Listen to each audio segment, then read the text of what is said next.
Hello, magandang araw mga ka-EB. 3 weeks since na nabili ko tong BYD Seagull ay gusto ko lang i-share yung mga budol na nabili ko. Naririto yung mga ilan. Una syempre, ang dashcam. Ito ay isang DD-PI Z60 na nabili ko sa Shopee. At ito naman yung mga deep dish tray na napakaganda, bagay na bagay sa Seagull, di ba? At ito yung trunk tray, kasama yan. Ganda, di ba? Tapos, ito yun naman yung kanyang sa driver seat at sa likuran. Nabili ko ito dito sa may Maceda Street. Yan. Mura lang dyan. Punta kayo. Tapos, ito yung kanyang address. 1487 Maceda Street, Sampaloc, Manila.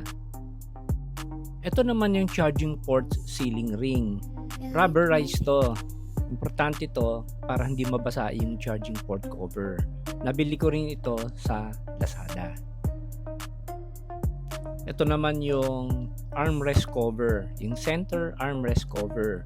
Siyempre, para hindi madumihan yung armrest mo. Lazada ko rin ito nabili. Maganda, di ba?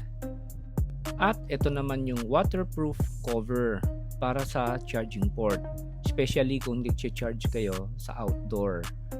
Yan, para may protection at hindi mabasa ng ulan yung charging port. At narito naman ang smart car key shell case cover para mas maporma at may logo pa ng BYD. Siya nga pala, nabili ko ito sa Shopee na. At syempre, hindi rin dapat mawala yung portable extension charger ninyo with circuit breaker para kahit saan pwede kayo mag-charge. At ang pinaka last budol ko ay ang car plate adapter. At ayan mga ka-EB, sana nagustuhan po ninyo yung aking video.